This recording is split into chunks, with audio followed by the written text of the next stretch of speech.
Hola a todos, bienvenidos a 100 años en un día, discusiones sobre política y economía. Hoy abarcaremos un tema bastante importante que rodea la violencia que ha sufrido el país. Para esto nos basaremos en dos premisas. La primera es sobre el por qué la reparación de víctimas no termina con la devolución de la tierra, sino de que pues esto es un problema que hay que atacar desde raíz. Y en segundo,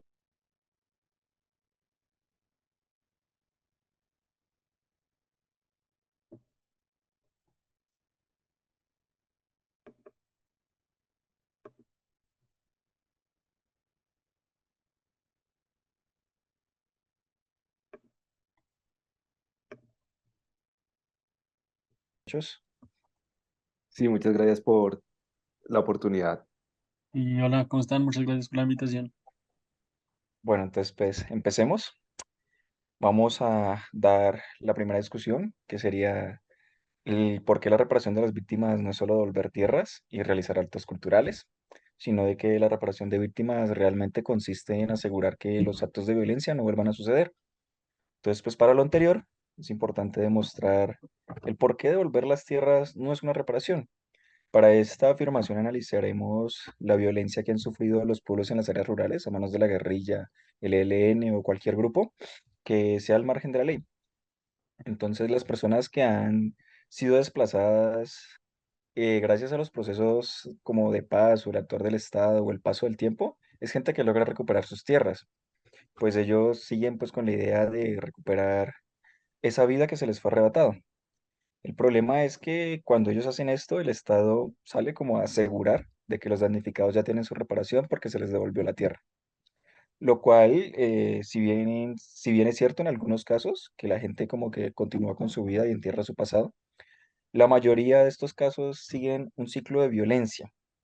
Entonces, pues para ejemplificar esto, tenemos lo sucedido en los Llanos de la Macarena, lugar en donde los propietarios de fincas fueron desplazados por el narcotráfico hacia los años 70.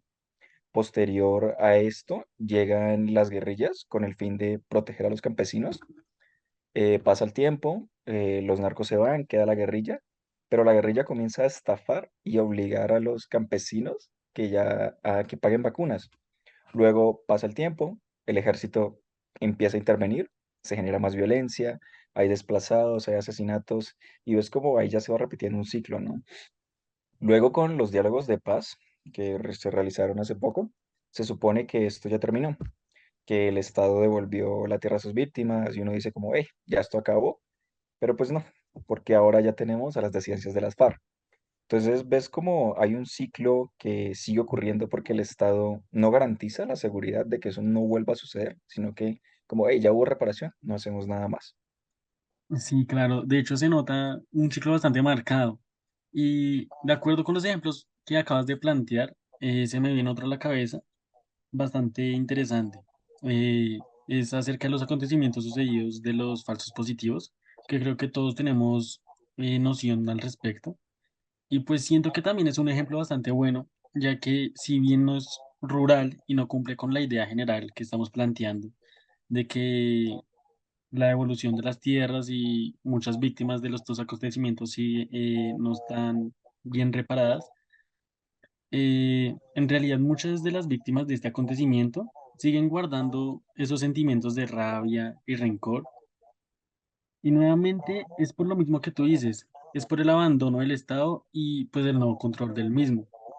De igual forma, es importante resaltar que si bien durante los acontecimientos de los falsos positivos se sabe que Colombia estaba en una época bastante complicada con respecto a los grupos guerrilleros principalmente, las acciones que se ejercieron eh, presuntuamente para generar una supuesta paz en el país y calmar todo lo que estaba sucediendo en este momento, concluyó con algo completamente diferente. Y en realidad me parece increíble que sucedan este tipo de cosas y el Estado no haga básicamente nada. Claro, totalmente de acuerdo, pero también me parece importante recalcar el punto que este problema es multifacético.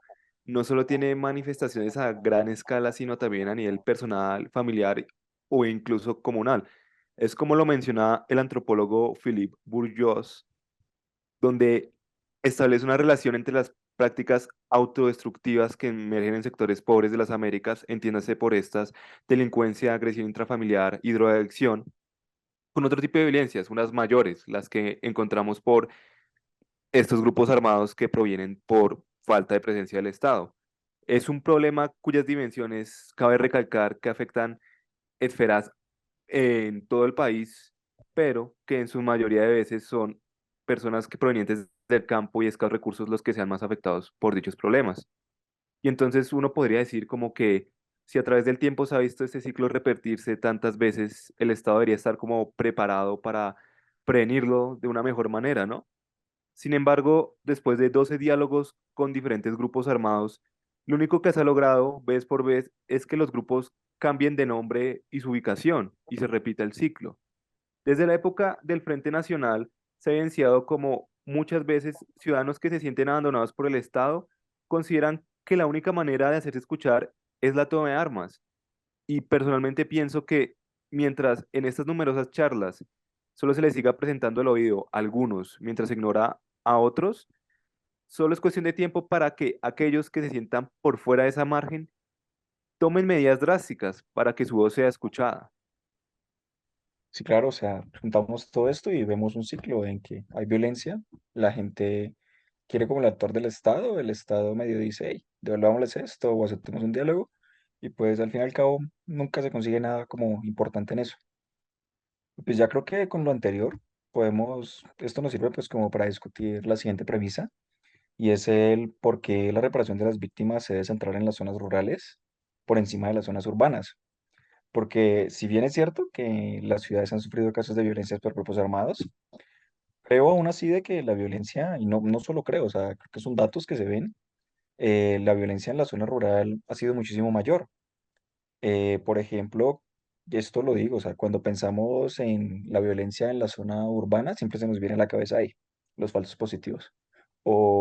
Y eso. Sin embargo, cuando esto vemos los casos de violencia rural, que aunque son muchísimos más, la gente no tiene conocimiento de ellos. Pues les voy a poner un ejemplo. Tenemos lo sucedido en los Montes de María, especialmente en un pueblo llamado El Salado, en donde de manera histórica el Estado nunca hizo presencia. Y debido a esto, la gente se vio involucrada en dos masacres. O sea, se repitió dos veces la masacre en el mismo pueblo. Y la gente, o sea, y el Estado realmente nunca hizo nada. O sea, lo único que hicieron fue un concierto y la construcción de una cancha y ahí murió. Entonces creo que en lo anterior eso se debe como, ay, queremos salir del problema porque Colombia es como un estado tan centralizado en que los problemas que muchas veces importan son los sucedidos en la zona urbana y ya. Sí, claro. De hecho, me parece importante aclarar aquí un poquito que nosotros nos estamos enfocando más es en la zona rural, por lo que acabas de mencionar, porque el tema es un poco más complicado, pero de igual forma me parece imperativo hacer mención que esto no lo decimos por desmeritar o quitarle importancia a lo sucedido con hechos como lo de los falsos positivos, ya que de igual forma se conocen bastante de estos casos en los que a pesar de que reconocen a las víctimas, esto no es suficiente para aliviar el dolor y todo el caos que sucedió con estos acontecimientos. De pronto, si seguimos un poco más allá con el tema de los falsos positivos, yo tengo muy presente un documental que me parece muy bueno, que es el de Caras del Horror. En este documental hablan principalmente acerca de las personas afectadas. En este caso, son los padres y madres de todas aquellos jóvenes asesinados en este acontecimiento.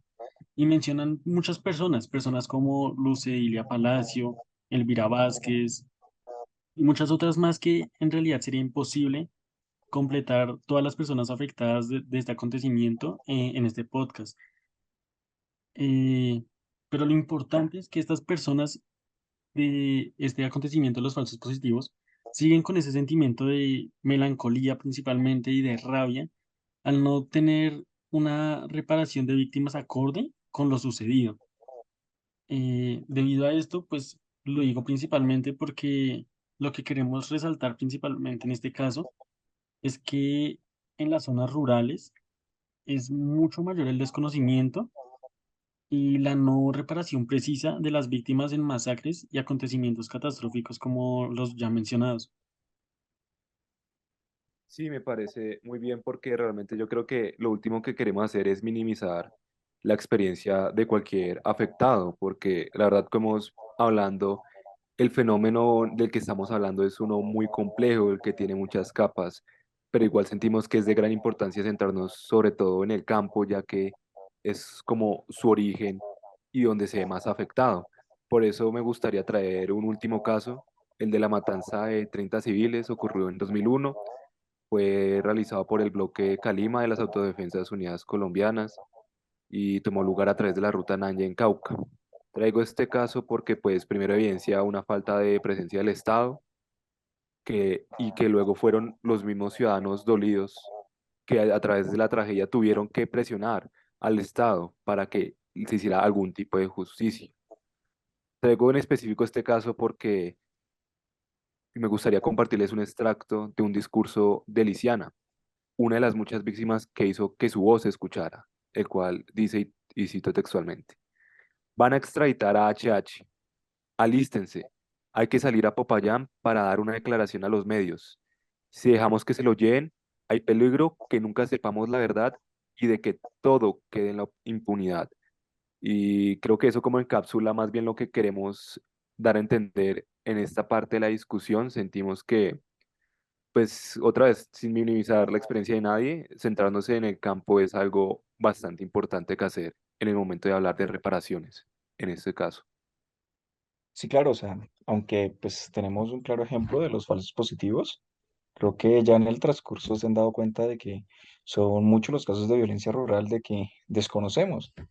Esto, y son hechos de que nos hacen decir como, hey, la violencia se da en todas partes, pero los casos vistos en las zonas rurales son más. Y son casos a los que el Estado debe, o sea, está en la obligación de ponerle más cuidado, porque vemos que se siguen repitiendo y ellos no hacen nada. Entonces, pues ya para recapitular, porque ya se nos acaba el tiempo, la violencia en Colombia nace de un descontento de la población civil con el actuar o falta de actuar del Estado. La falta de tener instituciones como la policía, el ejército y la fiscalía que realmente brinden un servicio por el bien del pueblo es algo de que conlleva el crecimiento de, o sea, la falta de eso es algo que conlleva el crecimiento de grupos armados que por la idea de supuestamente cumplir las necesidades del Estado, terminan llevando al pueblo entre la espada y la pared de la violencia. Esta situación lleva a muertes, asesinatos. Nosotros sabemos que la vida de una persona no se puede reponer. Sin embargo, la reparación se puede realizar si el Estado brinda la seguridad de que no vamos a perder más vidas, de que historias como estas no se van a volver a repetir. Sí, exacto. De hecho, me gustaría aportar que, si bien lo mencionas, esto ocurre y vuelve a ocurrir y vuelve a ocurrir y es un ciclo como ya pues, lo hemos mencionado todos. Diríamos que se hablaría de que se realice justicia, ¿no? Sin embargo, tenemos casos como ya los mencionados, como el de los falsos positivos y el proceso de paz, que aunque si se habló de justicia, una supuesta justicia, muchos no han pagado por sus crímenes y siguen prófugos. De hecho, pues están tranquilos e incluso pueden volver a delinquir y están impunes.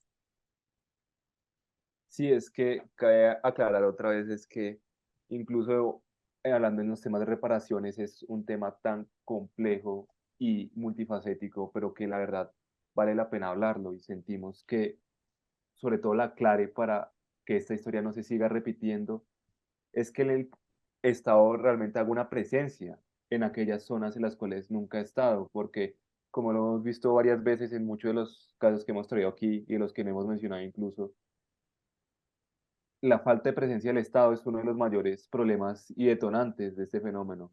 Entonces pensamos que esto podría dar a que estas zonas se sintieran más seguras y le diera una oportunidad a la gente de poder crecer y desarrollarse de una manera tranquila. Sí, o sea, creo que ya con esto cerramos nuestra discusión. Agradecemos a todos, muchachos, muchas gracias por venir acá Muchas y, gracias por la oportunidad. Y muchas gracias. y espero les haya gustado nuestro podcast. Eso es todo.